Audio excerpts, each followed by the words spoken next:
Hello, I am Dr. Maanda Tshifularo, and on today's episode of the SuperLead Podcast series, we are joined by a dynamic leader in South Africa's investment and finance space, Pumla Molope. Pumla is an investor relations executive at Value Capital Partners. She's a qualified chartered accountant who is super passionate about transformation and inclusion. Pumla serves as the president of the African Women Chartered Accountants, AWCA, and she holds several board and council roles, driving equity and excellence in the profession. And in this episode, we unpack her leadership journey. We talk about just this power of mentorship as well as purpose-driven leadership. Pumla, welcome to SuperLead Podcast. Thank you, Maanda. Wow, after all these years. Very excited to be here. Yes. And we work together at some point, etc., etc. But before we get into purpose-driven leadership and all the work you're doing at AWCA, we want to just learn from your story. And on this podcast, we prefer you kind of tell us your story from as early as possible and just track us all the way to where we are as the CEO of AWCA. Thanks, Maanda. I'm a young girl from... I was a young girl. You are a young girl. I was a young girl from KZN. Okay. My family comes from KwaMashu and then they moved to Pinetown. I moved with my parents when I was 8 to a small town called Welkom. Right. My dad is an engineer and he had a scholarship from Anglo-American, so then they'd posted him there. Okay. So we stayed there for a few years. And I must say, Anglo was one of the big companies that, really supported Black South Africans. Yeah, absolutely. In the past and still does. Yeah. And then finally moved to Johannesburg when I was in Standard 5. Now I'm showing my age. Do they call it? Is it grade 7? It's grade 7 now. It's grade 7. Standard 5 in my time. It's form what? It's not form yet. Okay, right? I'm not that old.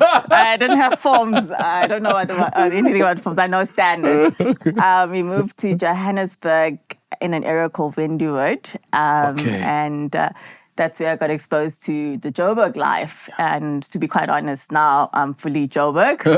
I did my schooling, my high school and university at Wits University, which really did give us the edge, as they say. To do what?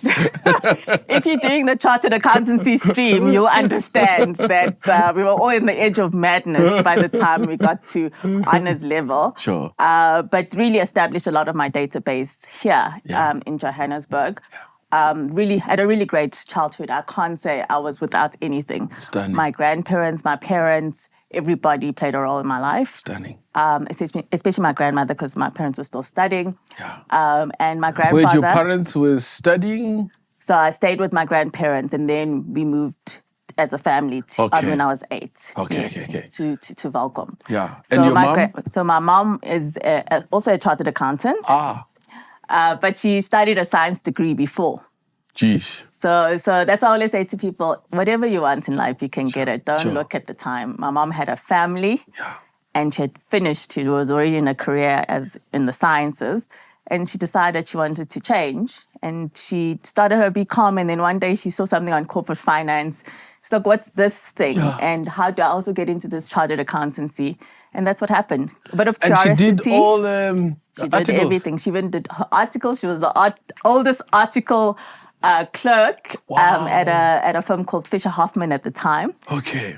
Fisher Hoffman Sithole. Now it's changed into something else. Okay. But yeah, she was at that firm. And funnily enough, full circle moment when I joined Discovery, when we were at Discovery. Yeah. Our FD, remember Richard Faber? Yes. He was her senior partner when she was there. so we all meet each other somewhere along the road. So it's been an interesting journey.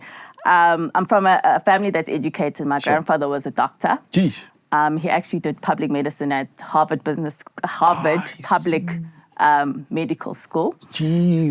So I do come from a family of people who love education. So and we my grandmother expect was a a PhD teacher. soon also. in consideration. My mom has been bringing it up that I must consider something of that sort. But yeah, very proud of my family and where I come from. Lovely. And then early career? So early career, what's nice about the chartered accountancy route is everything is laid out for you from the beginning. Once you've chosen the firm you're going into, I went to KPMG to train. Yeah. I did my 3 years there. The work starts when you start having to think about what is your career now? What are your options? Yeah. And I think that's what we struggle with the most. If you haven't had an idea since you started your chartered accountancy career, you get a little bit confused. Sure. I just knew I wanted to be in financial services. I just didn't know how it was going to look like just yet. Yeah. So when I did leave the firm, because the firm protects you, it's like high school. It's a very nice community. You train there. Once the partners know you, know your work, you know which clients. Yeah. It's a very kind of easier journey, even though it's a lot of hard work. I have a lot of respect for auditors. The hours and hours and everything else. Then I moved into R&B in the fixed income and currency division. I was in middle office, and I realized middle office is reporting, basically. Okay. I really was not enjoying the reporting side of things, and I would spend a lot of time in the front office with the traders, and that's where the love of the equity markets came from. I see. As much as I'm an introvert, I'm a social introvert, so as you know, that's how I knew Maanda. We started socializing and chatting at Discovery, but then I realized I would really want to be in this space, more in that front side of the space. Yeah. And one of the ladies in our team was actually interviewing certain jobs. And she saw this buy-side retail analyst job at AWCA, and she said, Pumla, your personality is more suited to this. Oh, wow. You've been talking about how you want to move into a different space. Sure. Why don't you go to this interview? Sure. I went to the interview and I was offered the job. Oh, wow. And that's when I moved to AWCA Asset Management, and that's where my investment career started. Okay. And then during that time, I was my mentor and my boss at the time was Errol Shear. He's a doyen in the investment industry. Sure. I learned a lot in my space there, but I still had this niggling thing. Maybe I do want to be a CFO. Maybe I do want to go the straight finance route. I got an opportunity to move to Discovery. Yes. As an executive associate, doing some strategic projects with the CFO at the time, Brett Trump, who is the CFO of Discovery Health. Yeah.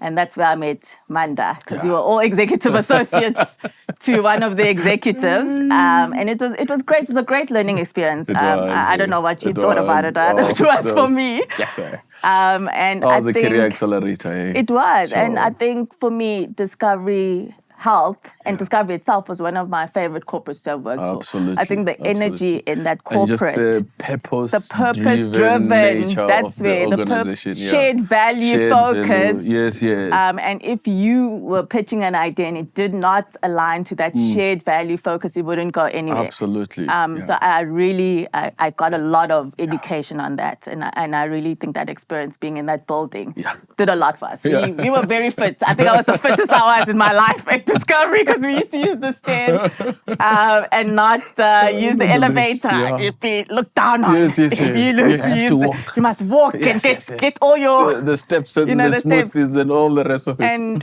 what was fun is we were there when they were launching the watch. Yes. Launching the watch and the point system. Yes. And there was a glitch because you could get points by picking one of the things. Like, I don't know if it was the one you do elliptic climber and you got like 10,000 points, and you would get like all the free Kauai like smoothies, and the queue in Kauai was this long. So the actuaries were not confused, like, this can't be possible, we're losing money.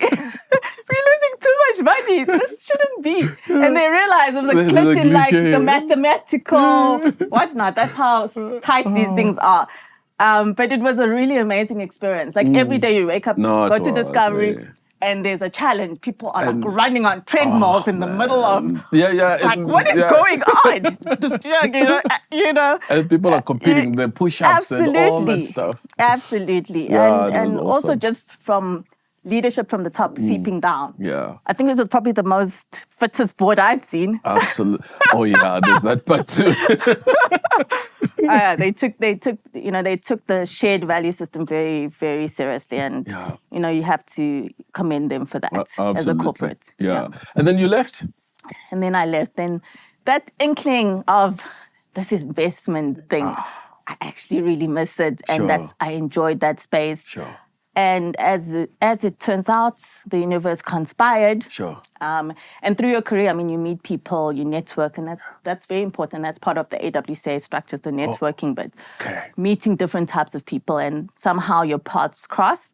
And one of the guys at this investment management firm, fund manager, I was in high school with, and he phones me up. He says, "Listen, we're looking for somebody. Are you keen? Are you keen to come back in the investment space?" And I was like, "Actually, I was thinking about it." Sure. And I didn't think I'd completed this part of my journey. Yeah. And let's have a coffee. And that's how the journey back into investments occurred. And you are still there. And I'm still there. And after how many years? I'm still there. Number of years. Very long. And I was at a company called Visio Fund Management. Yeah.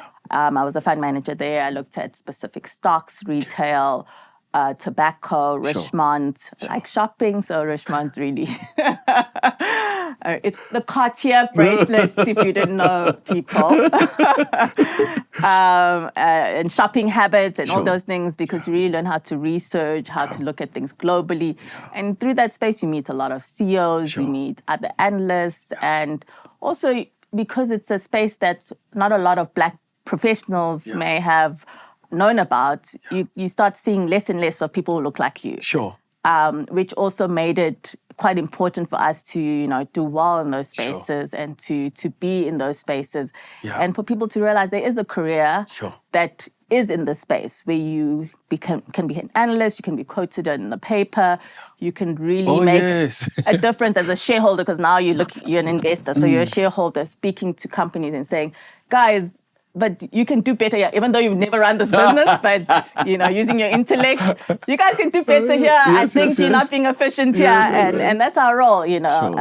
I think there's an ecosystem in investments. There's the company, and as shareholders and stakeholders, we do have a responsibility when you make comments so that shareholder value comes back. Sure. That's money that's coming from our pension funds. Yeah. There's money that's coming from the hard work from our gogos and kulus there. Yes. That money is being recycled back into the economy. Sure. And the capital needs to work for everyone. Yeah. So, and the PIC, if you didn't know, is the biggest asset manager on the continent with trillions of pension fund money. Sure. That's an important thing to understand, that the beneficiaries are the people who are working. Sure. And that's why you must be responsible. Oh, excellent. Now I can feel the gravity and the gravity of it. It's very important. The way in which I imagine you take the role seriously. No, absolutely. And you should if you're going to be in that space. Sure. I subsequently have moved to another firm called VCP. Okay. Value Capital Partners. All right. And it's an amazing firm because it really speaks to that to me. Okay. It was started by Anthony Ball and Sam Sitole. They came in, well, Anthony is like the father of private equity with Brait's, which owned Pepco, which still owns Virgin Active. Yes. And they started this firm because they saw that activist investing is something that's really needed in the country, whereby you're doing the private equity model, but in the listed space, meaning that you're putting someone on the board to help the board unlock a lot of value in that company. Excellent. So by influence, by strategic thinking, we usually have value unlock levers that we use to help empower the board. You're part of this board to make decisions to help unlock more value and sustain the company going forward. Lovely. That's where I'm at now. Oh, good. Now tell me about the AWCA. Because you've been on that journey for many years, right? Yeah, the AWCA is a very important part of my life, to be honest. I joined the African Women Chartered Accountants Organization when I was in articles. Sure. And funny enough, my mom was on the inaugural board. She was on the board and she said, I'm doing this thing for the industry. Yes. Just join. And I was like, okay, then I just fill in the form and so yes. forth and so forth. And one of my mentors was also was running the entity, Cindy Mabaso-Koyana, who's one of the founders of AWCA. Sure. So through the work they were doing, I could see the difference they were making in the lives of young women, and especially my life. So when I was writing the second board, we called it Board 2, now it's called something else, APT. Right. Yeah. I went to a workshop there, and they just gave me that confidence I needed to write my exam. And I subsequently wrote, and I qualified as a chartered accountant. Oh, lovely. So this was a very important part of my journey as a CA. I started working within the structures. So I joined the subcommittee. I was in the bursary subcommittee. So what AWCA does is we raise funds, and then in that allocation, we take kids who want to be CAs, women. On the last year, we fund your studies on everything. Books, tutoring, and we allocate you a mentor. But because the cream, for lack of a better word, it's already taken by a lot of the big firms. Yes. We always look at women who are really struggling and they really need their chance, because all women, all young adults have potential. So we get these application forms, and you want to take everybody. You want to fund everybody, but you can't because you've got limited funds.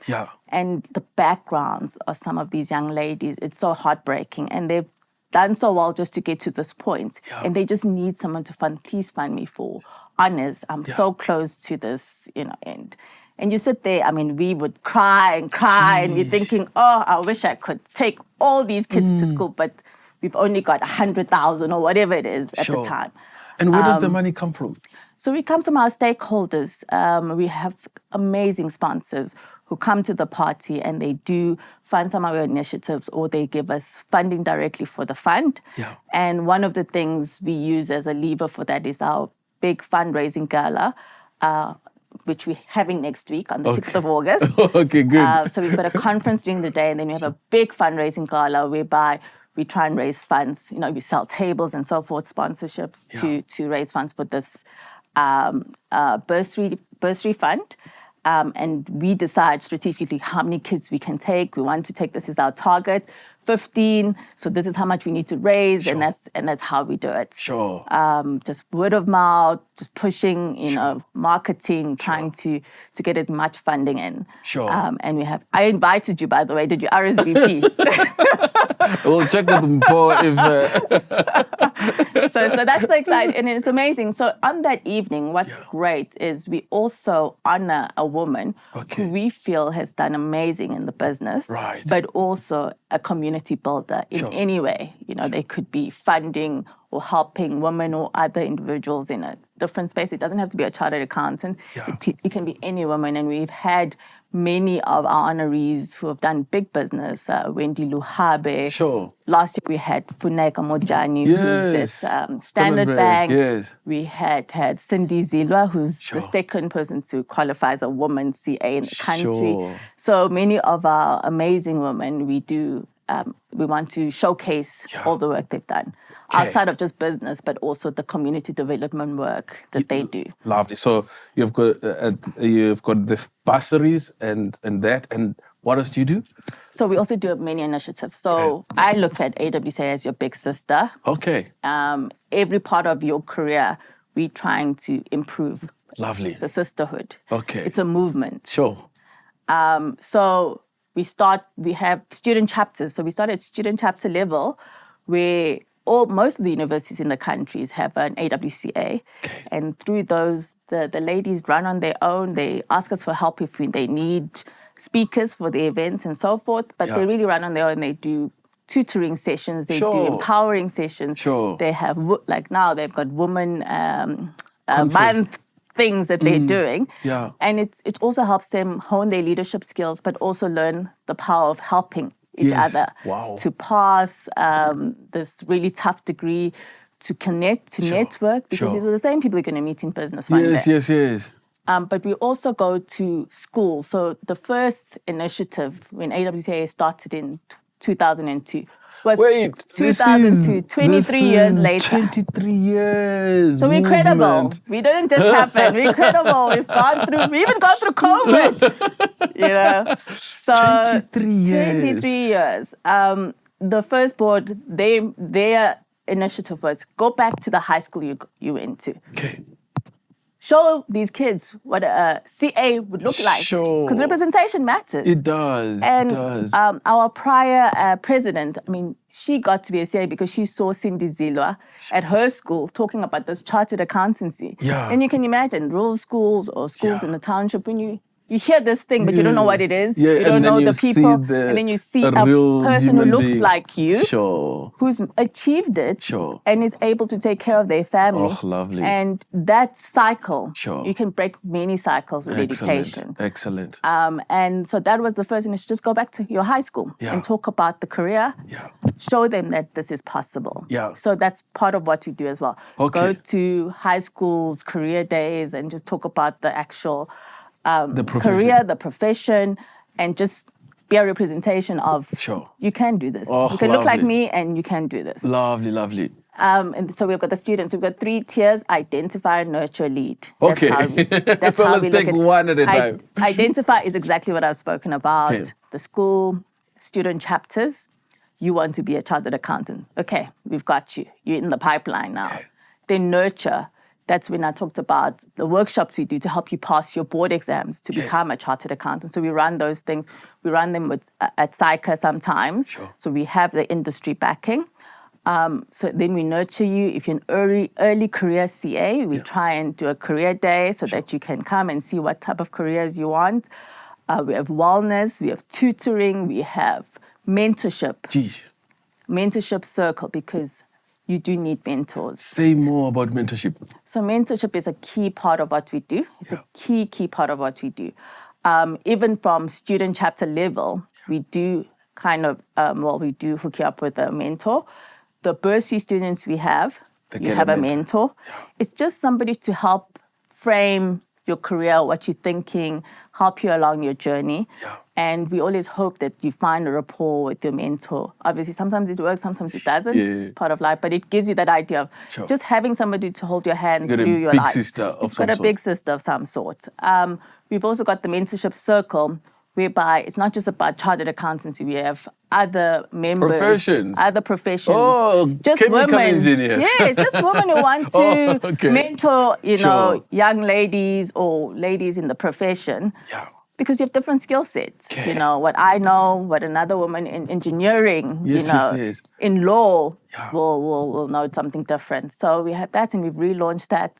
And we have an education partner through Duke Corporate Education. Okay. What happens there?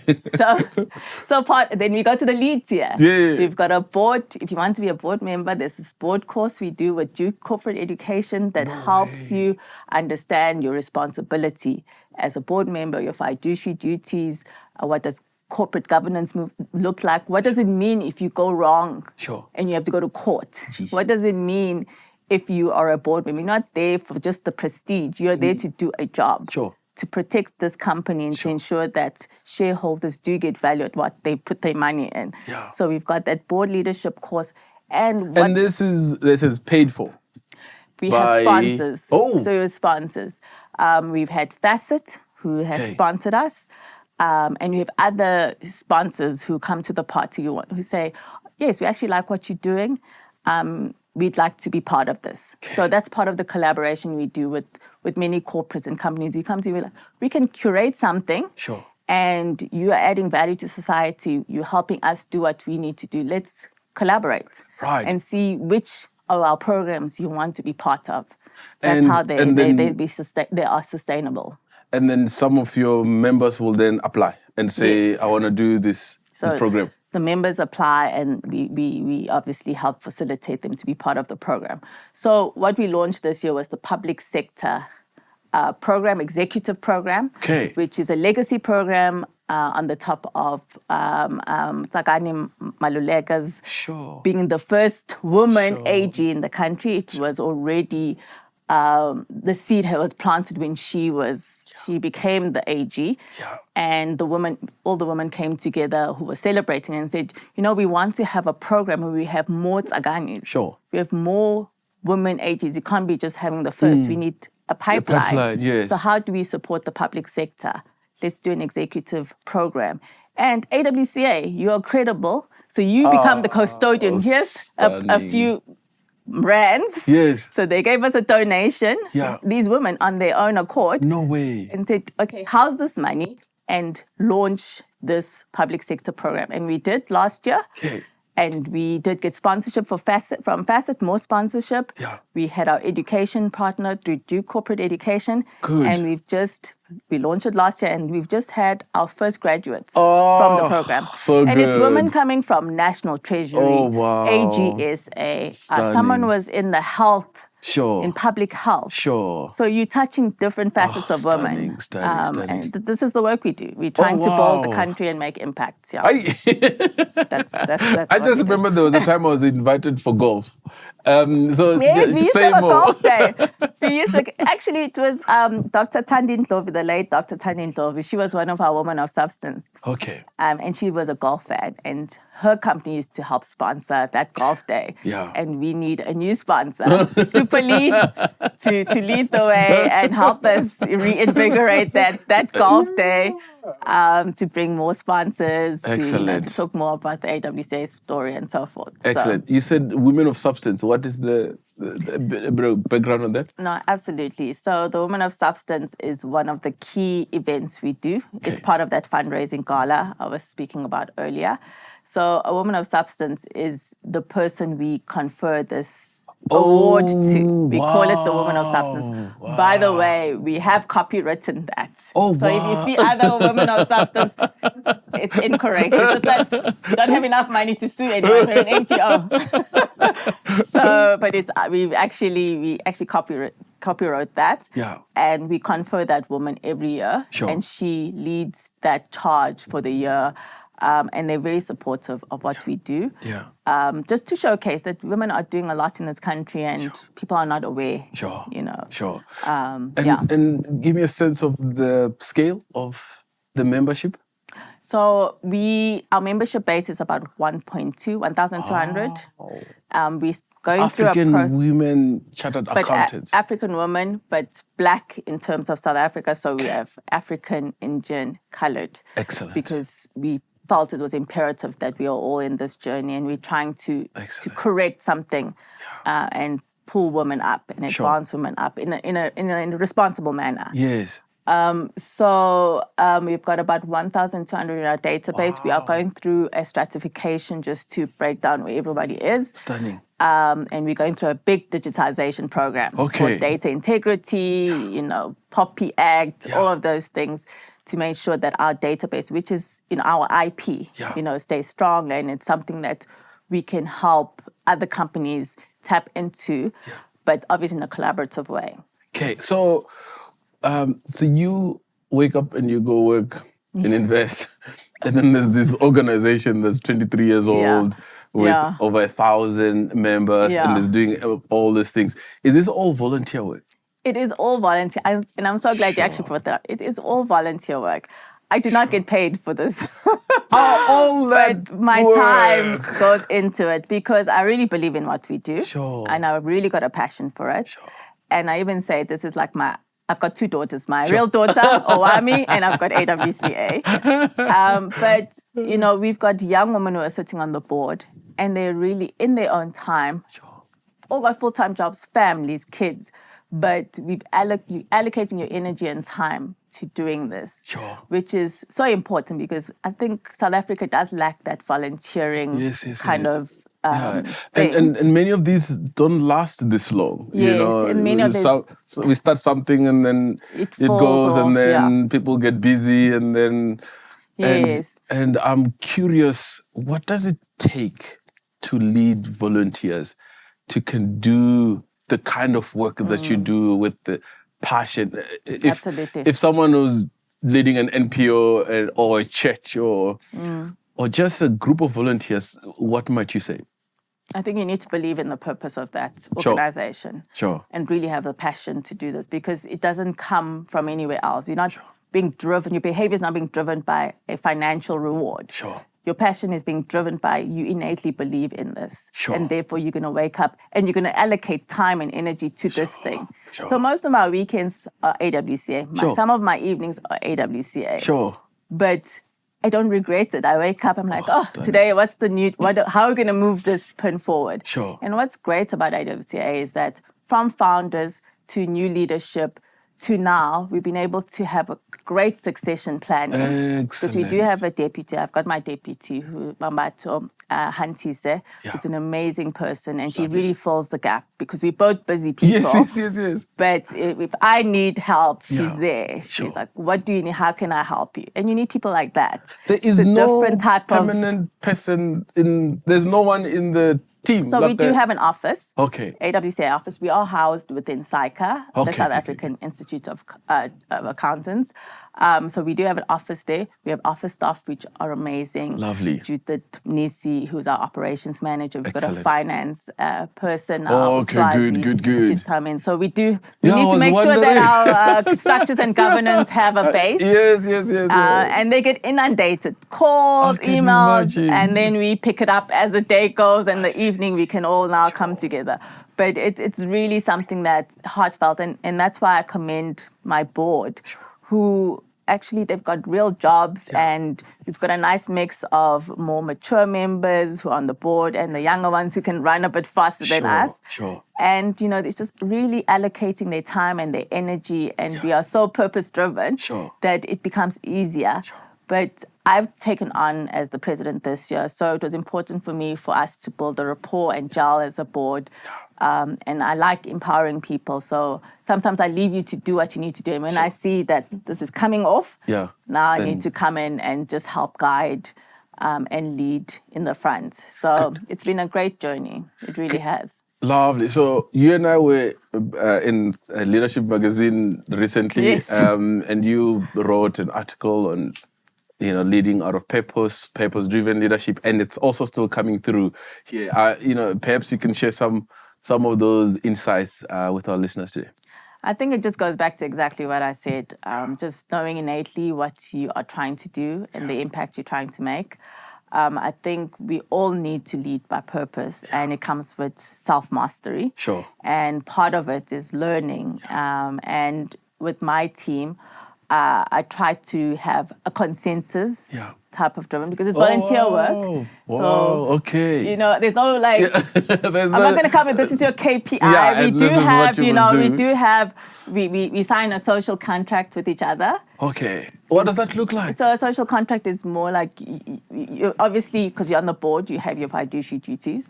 But part of the social contract is a promise to each other that we are all going to do the best we can. Sure. Because it is volunteer work. Sure. So I'm not paying you to do this job. You're here because you want to give back, but in certain parameters. Okay. So what we discuss and in your portfolio that you're going to do it. Sure.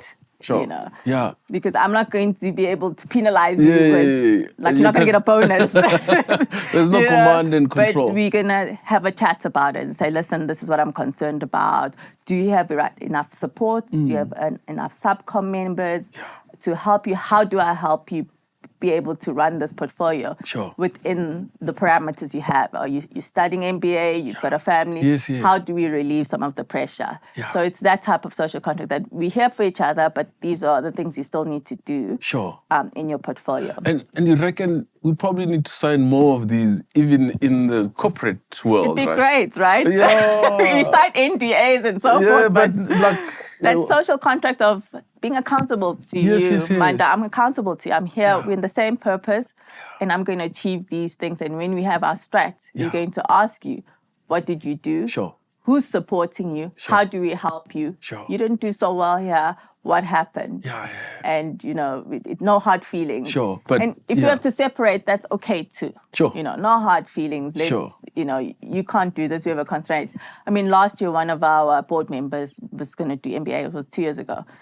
You have to have a conversation. You're not going to be able to do this, dear. I know you While want you're to. doing the MBA. Yes. Let's release you. Do your MBA. And then we are still here. Back. Yes. You can still come back. You can still support us in the background, but there's no way. I don't want you to fail in your MBA journey. So therefore, go do that, and we're still here. Okay. So it's that type of, consensus. Just talking to each other, communication, a free communication. Space.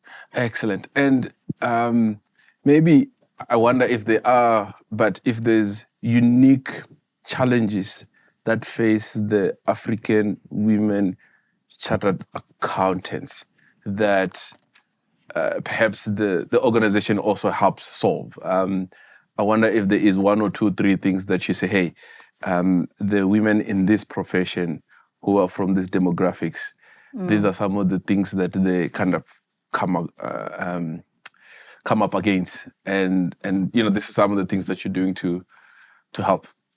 No, that's a great question. I think one of the key things is the funding aspect. Okay. When we fund for the bursary students, we look at where you come from, what type of community work you do, but we try and release you from that responsibility of your home life. Sure. So you need to go and, hopefully you choose to go and stay at res. Then you can just concentrate on studying. Sure. Because part of the issue is when you're at home, you have other home responsibilities, other expectations. People don't understand why you need to study so much. Go wash the dishes, go do this. And a lot of responsibilities in the home does fall in with the girl child. Sure. So we try to move you out of that. That's good. Stay at res. Okay. Then at least it's all about your schoolwork. All you have to do is pass now. Sure. You must just study. Sure. How do we help you study? Can you get your books? Do you need a tutor? Sure. Are you mentally okay? Should we help you get a mental wellness coach? Right. You have a mentor. Sure. So we try and help you have a good standing to be able to pass, because we know how hard it is. Sure. That's the first thing. The second thing is, just as women in general, we understand each other and what our needs will be. We could see that the numbers were much lower for women than men. We didn't know what the issue was. We didn't need part of it. So the numbers of women succeeding were lower in the CA stream. Okay. But now the numbers are much better than they were. Excellent. I mean, I can't even remember what the numbers were when I qualified, but it wasn't, maybe it was in the thousands, or it wasn't, I mean, there's 63 million people in this country. So if you think about it. Yeah. Now I think we're sitting at about 8,000 African women, and that, black women, so African, black and Indian. Yeah.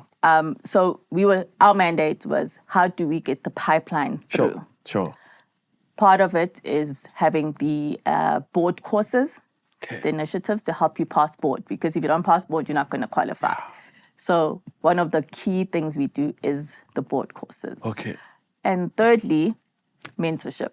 Right. That's right. We really push that, because I think a lot of our women don't have that sounding board or career management or someone just to speak to help manage your issues. Back in our day, we didn't talk about mental wellness. We don't talk about emotional wellness. We just have grids. We just had to, maybe it's the trauma of growing up in the 80s, but you just had to grin and bear it. You knew you had to make it. You had that innate drive. Nobody had to tell you. You're like, no, you need to make it. You need to make money. You need to. But, now we need to really look close at ensuring that if the kids don't have that grit, how do you build it for them in a safe environment? You don't have to traumatize them. But, yes. But so mentorship, very important. So we try and, match you up with somebody in an industry a little bit older.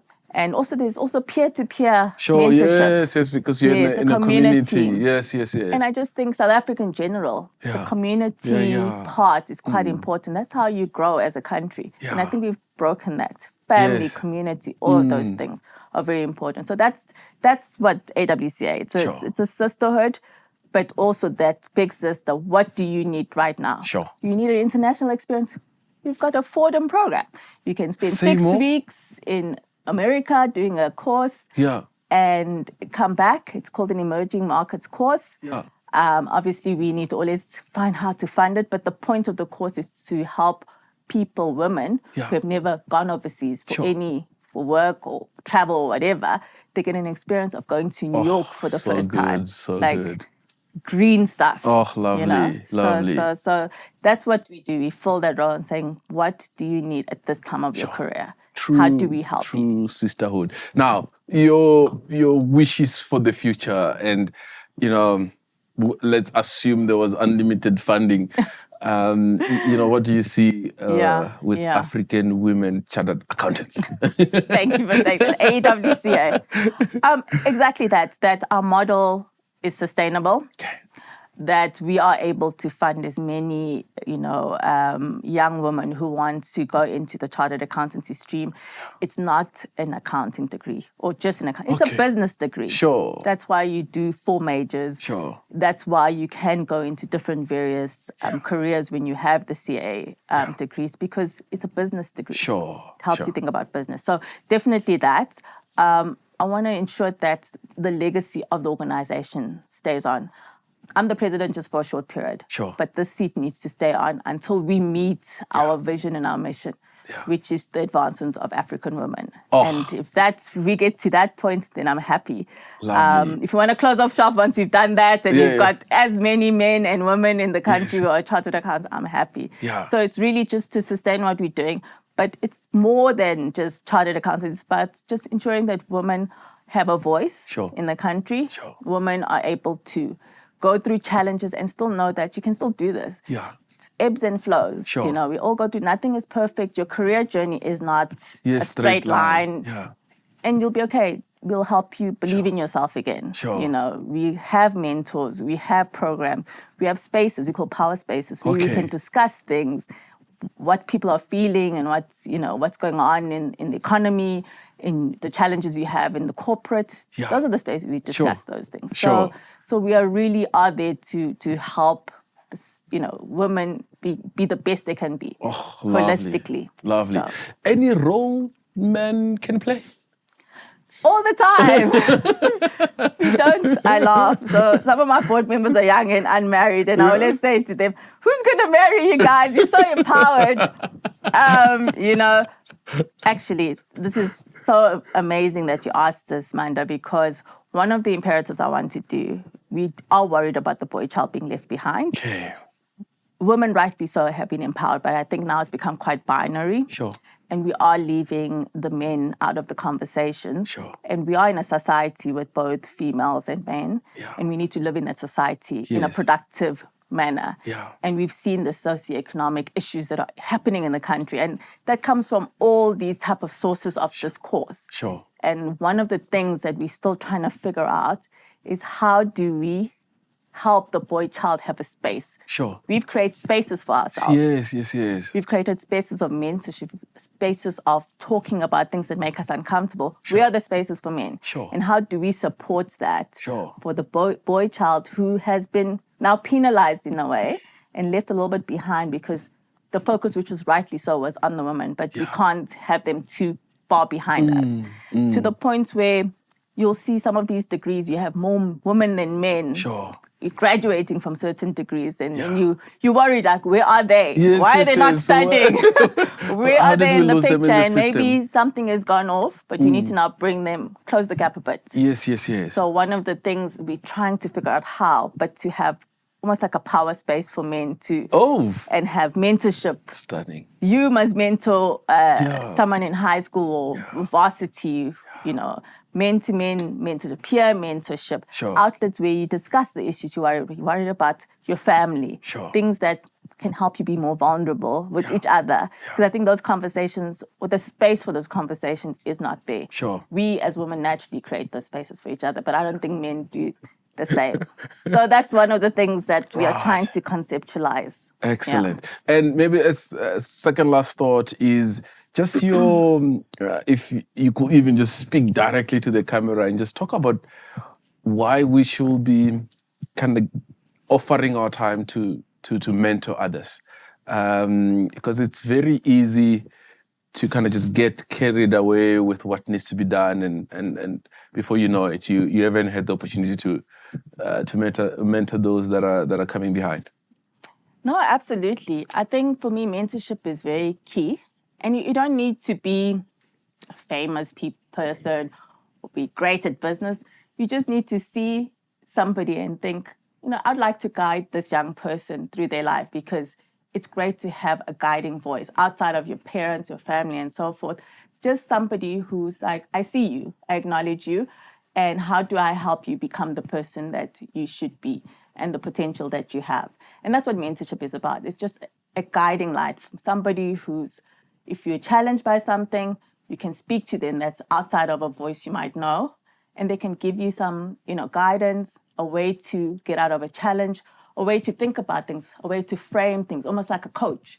So I find that's very important. I've seen it work in many ways. Family members, mentoring other family members, peer-to-peer. It can be anybody. You're just making a difference in that person's life, and you will make a positive difference in that person's life, because they won't feel alone. They'll feel acknowledged and seen. Wow. So right. It. I think after this, I don't think anyone will not have a mentee of some sort. So we ask all our guests these two questions. One is, if you can just give our listeners a challenge. I feel like you may have done so just now. And then the second one is if you can recommend a book or a resource or a website or something that our listeners can... So yes, you're right. The challenge is mentor somebody. Sure. The country, there's so many people that need help. Just pick one thing to do. Sure. Mine is AWCA, but it can be anything. Just pick something to do. The work is not done, and we need to make this country sustainable and grow it from bottom up. We've got one of the biggest youth unemployment, so you can make a real difference there. In terms of books, I always forget the names of the books I read, but lately, I've been trying to finish off the book. It's a biography, Andre Agassi. Right. He was one of my favorite tennis players. Okay. And he's married to one of my favorite tennis players, Steffi Graf. Yes. But the book just, talks about his life and how, tennis, how you need to practice every day. How and he also had this dad who was very... overbearing. Jeez. And that voice was always in his head. And he actually didn't even like tennis. He didn't like tennis. But he still did it and was successful in doing it, because he had this push to do this. So I find it an interesting book just in life.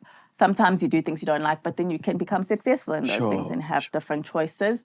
And just having diligence and tenacity. And I think that's what I've taken out of the book. Sure.